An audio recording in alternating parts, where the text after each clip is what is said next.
जावा के अंदर जब भी हम कोई भी कोड लिखते हैं उसको हम हमेशा मेन मेथड के अंदर ही लिखते हैं, राइट।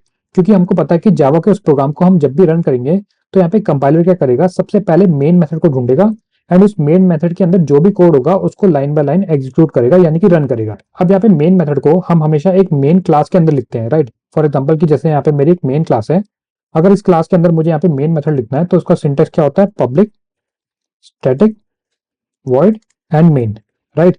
एंड यहाँ पे मेन मेथड के अंदर हम क्या करते हैं, एरे ऑफ स्ट्रिंग जो है पास करते हैं कुछ इस तरीके से। तो हमने यहाँ पे क्या किया, हमने यहाँ पे मेन मेथड बनाया। अब अगर इस मेन मेथड के अंदर मैं यहाँ पे system dot out dot println के थ्रू एक मैसेज प्रिंट करूँ, लेट्स से मेन मेथड, तो हमें पता है कि यहाँ पे हमारा ये मैसेज जो है वो सक्सेसफुली प्रिंट हो जाएगा हमारे कंसोल पे। ये तो एक तरीके से बेसिक चीज है जो हम सब जानते हैं। अब अगर मैं आपसे ये कहूँ कि जावा का कंपाइलर सबसे पहले मेन मेथड को नहीं ढूंढता, वो ढूंढता है सबसे पहले स्टैटिक कीवर्ड को, तो अब यहाँ पे आप अच्छे से रिलेट कर पाओगे कि यहाँ पे कंपाइलर जो है वो क्यों सबसे पहले मेन मेथड को ढूंढता है हमारे जावा के प्रोग्राम के अंदर। क्यों? क्योंकि यहाँ पे जो हमारा मेन मेथड होता है वो बेसिकली हमारा एक तरीके से स्टैटिक मेथड होता है।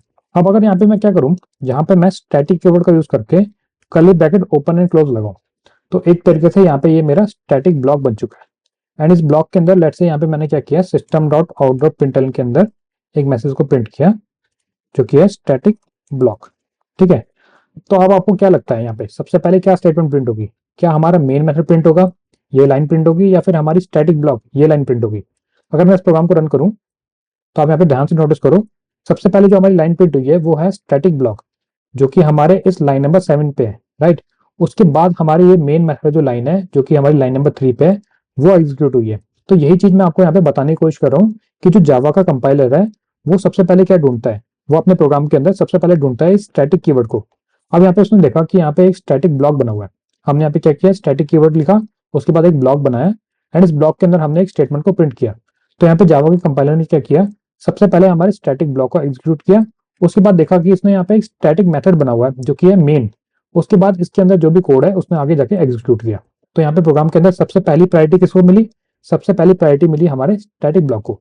तो अगर आपको इंटरव्यू में कभी भी ये पूछा जाए कि आपके पास एक स्टैटिक ब्लॉक है और आपके पास मेन मेथड है, उन दोनों में से सबसे पहले कौन सा एग्जीक्यूट होगा, तो आपको यही जवाब देना है कि यहाँ पे जो हमारा स्टैटिक ब्लॉक है वो सबसे पहले एग्जीक्यूट होता है मेन मेथड से भी पहले, ठीक है। अब यहाँ पे स्टैटिक कीवर्ड का मैं आपको एक दूसरा यूज केस दिखाता हूँ। फॉर एग्जाम्पल कि यहाँ पे मेरे पास एक क्लास है, मैंने क्या किया, एक क्लास बनाई है जिसका नाम है स्टूडेंट। इस क्लास के अंदर यहाँ पे कुछ फील्ड्स है जैसे कि स्टूडेंट का नाम है, तो यहाँ पे मैंने एक वेरिएबल बनाया स्ट्रिंग टाइप का जिसका नाम है नेम, एंड उसके बाद मैंने एक वेरिएबल बनाया इन टाइप का जो कि है रोल नंबर, ठीक है। एंड यहाँ पे मैंने एक वेरिएबल बनाया स्ट्रिंग टाइप का जिसका नाम है स्कूल नेम। तो मैं क्या करता हूँ, यहाँ पे नेम के अंदर स्टोर कर देता हूँ लेट्स से स्टूडेंट का नाम, एंड यहाँ पे रोल नंबर के अंदर भी हम स्टोर कर देंगे roll number let's say 1, and यहाँ पे स्कूल के अंदर भी हम स्टोर कर देंगे स्कूल की डिटेल। तो यहाँ पे मैंने क्या किया, एक स्टूडेंट क्लास बनाई है, इसके अंदर मैंने कुछ फील्ड्स बनाई है जिनके अंदर मैंने डेटा पहले से ही स्टोर कर दिया है। अब अगर मैं अपने मेन मेथड के अंदर यहाँ पे मैं स्टूडेंट क्लास का ऑब्जेक्ट बनाऊं, तो यहाँ पे हमारे ऑब्जेक्ट का नाम होगा student equal to new keyword का हम यूज करके स्टूडेंट क्लास के कंस्ट्रक्टर को कॉल करेंगे। अब अगर यहाँ पे मैं system dot out dot println के अंदर स्टूडेंट ऑब्जेक्ट का यूज करके डॉट लगाऊं, तो यहाँ पे मैं नेम जो हमारी फील्ड है उसको एक्सेस कर सकता हूँ। इसके बाद यहाँ पे मैं क्या करूंगा, एक स्पेस दूंगा, उसके बाद यहाँ पे मैं स्टूडेंट ऑब्जेक्ट का यूज करके डॉट लगा के रोल नंबर को भी एक्सेस कर सकता हूँ, राइट। उसके बाद हम यहाँ पे क्या करेंगे, दोबारा स्पेस देंगे एंड यहाँ पे हम स्टूडेंट ऑब्जेक्ट का यूज करके डॉट लगा के एक्सेस करेंगे हमारे स्कूल नेम को। अब अगर इस प्रोग्राम को मैं रन करूं तो आप देखो यहाँ पे मेरी स्टूडेंट की सारी डिटेल जो है वो प्रिंट हो चुकी है, जो कि है नाम, रोल नंबर और यहाँ पे स्कूल का नाम, राइट। अब यहाँ पे नोटिस करने वाली बात यह है कि स्टूडेंट क्लास के अंदर जो भी फील्ड्स थी, अगर हमें उसको एक्सेस करना है तो हमें यहाँ पे उस क्लास का ऑब्जेक्ट बनाना ही पड़ेगा, राइट। जैसे कि हमारी लाइन नंबर 11 पे हमने क्या किया, स्टूडेंट क्लास का ऑब्जेक्ट बनाया और फिर इसके थ्रू हमने यहाँ पे जितने भी फील्ड्स है उनको एक्सेस किया है। अब यहाँ पे हम स्टैटिक कीवर्ड का यूज करेंगे, हम बेसिकली क्या करेंगे, यहाँ पे हमारी एक फील्ड को स्टैटिक बना देंगे। तो यहाँ पे मैंने क्या किया, स्टैटिक कीवर्ड का यूज किया मेरे डेटा टाइप से पहले। तो यहाँ पे मैंने स्टैटिक स्ट्रिंग स्कूल नेम बना दिए एंड यहाँ पे अब देखो यहाँ पे मुझे एरर दे रहा है, एक तरीके से वार्निंग दे रहा है, कह रहा है static member student dot school name access via instant reference. इसका मतलब क्या है कि यहाँ पे हमने क्या किया, एक इंस्टेंस बनाया यानी कि एक ऑब्जेक्ट बनाया, इसके थ्रू हम यहाँ पे एक स्टैटिक फील्ड को एक्सेस करने की कोशिश कर रहे हैं जो कि एक तरीके से गलत है।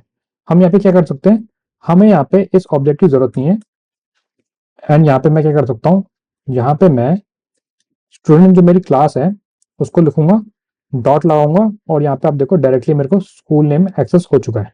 तो यहाँ पे मुझे क्लास का ऑब्जेक्ट बनाने की जरूरत नहीं है, यहाँ पे मैं क्लास के नेम के थ्रू डायरेक्टली एक्सेस कर सकता हूँ उस फील्ड को। ठीक है, अब अगर मैं इस प्रोग्राम को रन करूँ तो आप देखो यहाँ पे मेरा सक्सेसफुली स्कूल नेम जो है वो प्रिंट हो चुका है। ठीक है, तो ये हमारा एक यूज केसेस है स्टैटिक कीवर्ड का। तो अगर आपकी क्लास के अंदर कोई भी ऐसी फील्ड है और आपने उसको स्टैटिक फील्ड बना दिया है, तो उस केस में आपको यहाँ पे उस क्लास का ऑब्जेक्ट बनाने की जरूरत नहीं है, आप यहाँ पे डायरेक्टली उस फील्ड को एक्सेस कर सकते हो यूजिंग क्लास नेम। ठीक है, इसी तरह से अगर आप यहाँ पे क्या करो, एक मेथड बनाओ जो कि है public void get school name, and यहाँ पे हम क्या करेंगे, यहाँ पे हम हमारे इस स्कूल नेम को एक्सेस करने की कोशिश करेंगे। ठीक है, यहाँ पे मैं क्या करूँगा, रिटर्न कर दूंगा इस स्कूल नेम को, एंड यहाँ पे मैं क्या करता हूँ, इसको स्टैटिक को हटा देता हूँ। ठीक है, अब क्योंकि ये रिटर्न कर रहा है तो हमें यहाँ पे स्ट्रिंग टाइप की वैल्यू रिटर्न करनी है, ना कि वॉइड। ठीक है, अब अगर मुझे यहाँ पे इस मेथड को एक्सेस करना है तो अगेन मुझे क्या करना पड़ेगा, यहाँ पे ऑब्जेक्ट बनाना पड़ेगा मेरे स्टूडेंट क्लास का। राइट, तो जैसे कि यहाँ पे मैंने ऑब्जेक्ट बनाया इक्वल टू न्यू कीवर्ड का यूज करके, तो यहाँ पे मैं स्टूडेंट डॉट लगा के स्कूल नेम को इस मेथड को एक्सेस कर सकता हूँ। राइट, अब जैसे मैं इसको रन करूंगा तो अगेन हमारा स्कूल नेम जो है प्रिंट हो गया। अब मैं यहाँ पे क्या करूँ, यहाँ पे मैं स्टैटिक कीवर्ड यूज करूँ मेरे इस मेथड के नाम के आगे, तो उस केस में आप देखो यहाँ पे मुझे एरर आ गई है। ये बेसिकली क्या कह रहा है कि आपका ये स्टैटिक मेथड है, यहाँ पे आप जो भी चीजें एक्सेस करोगे, जो भी फील्ड एक्सेस करोगे, पहली बात तो वो आपकी फील्ड भी स्टैटिक होनी चाहिए। तो हम क्या करते हैं यहाँ पे, लेट्स से यहाँ पे मैं क्या करता हूँ, यहाँ पे मैं हार्ड कोड कर देता हूँ मेरे स्कूल नेम को। ठीक है, उसके बाद मैं आपको अगला सिनेरियो बताऊंगा। तो इस केस में देखो आप यहाँ पे इसने मुझे वही एरर दे दी है, एक तरीके से यही कह रहा है कि आपका स्टैटिक मेंबर जो है student dot get school name access via instance reference, यानी कि आप यहाँ पे क्या कर रहे हो, ऑब्जेक्ट के थ्रू इस मेथड को कॉल करने की कोशिश कर रहे हो जो कि आपका एक स्टैटिक टाइप का है। तो आप यहाँ पे इसको कैसे कॉल करोगे, आप यहाँ पे कॉल करोगे आपकी क्लास के नेम के थ्रू। तो यहाँ पे मैं लिखूंगा स्टूडेंट डॉट, अब जैसे मैंने लगाया देखो एरर जो है रिजॉल्व हो चुकी है। अब जैसे मैं इस प्रोग्राम को रन करूंगा, आप देखो यहाँ पे मेरा सेम आउटपुट आ चुका है। राइट, अब अगर मैं यहाँ पे क्या करूँ, यहाँ पे मुझे एक्सेस करना है मेरी फील्ड को। ठीक है, अभी तो हमने यहाँ पे हार्ड कोड कर दी थी वैल्यू, अब मुझे यहाँ पे एक्सेस करना है हमारी इस फील्ड को जो कि है स्कूल नेम। तो पहली बात तो देखो आप यहाँ पे ये मुझे सजेशन में भी नहीं दे रहा। राइट, सजेशन में मुझे दे ही नहीं रहा। अगर मैं इसको डायरेक्टली यहाँ पे कॉपी पेस्ट करूँ तो एक तरीके से यहाँ पे इसने मुझे एरर दे दी है। अब अगर मैं इसको स्टैटिक फील्ड बना दूँ तो आप देखो यहाँ पे मेरा एरर रिजॉल्व हो चुका है। तो इसका मतलब क्या है कि जब भी आपका कोई स्टैटिक मेथड होगा उसके अंदर अगर आप कोई भी फील्ड एक्सेस कर रहे हो तो उस फील्ड को भी आपको स्टैटिक बनाना पड़ेगा। ठीक है, तो ये हमारा दूसरा यूज केस हुआ स्टैटिक कीवर्ड का। पहले हमने देखा कि स्टैटिक ब्लॉक क्या होता है, उसके बाद हमने देखा कि स्टैटिक कीवर्ड को अगर हम किसी फील्ड के साथ, किसी वेरिएबल के साथ लगाएं तो हमें यहाँ पे उस फील्ड को ऑब्जेक्ट के थ्रू एक्सेस करने की जरूरत नहीं है, हम यहाँ पे डायरेक्टली उसको एक्सेस कर सकते हैं यूजिंग क्लास नेम। उसी तरह से हमने यहाँ पे मेथड बनाया जिसके लिए अगेन हमने यहाँ पे स्टैटिक कीवर्ड को यूज किया। अब इस मेथड को भी हम डायरेक्टली एक्सेस कर सकते हैं यूजिंग क्लास नेम।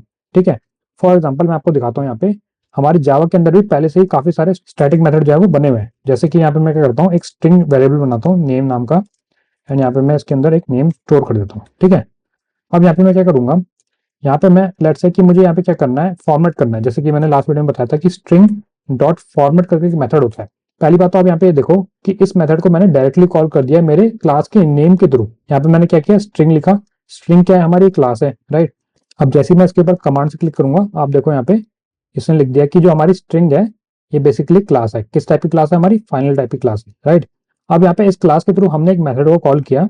अब जैसे ही मैं इसके ऊपर क्लिक करूंगा तो आप देखो यहाँ पे इसने मुझे बता दिया कि जो मेथड है वो किस टाइप का है, स्टैटिक टाइप का है, इसलिए यहाँ पे हम इसको डायरेक्टली एक्सेस कर सकते हैं यूजिंग क्लास नेम। अब इसी तरह से हमारे जावा के अंदर काफी सारे मेथड्स हैं, जैसे कि एक मेथड है हमारा मैथ्स क्लास का।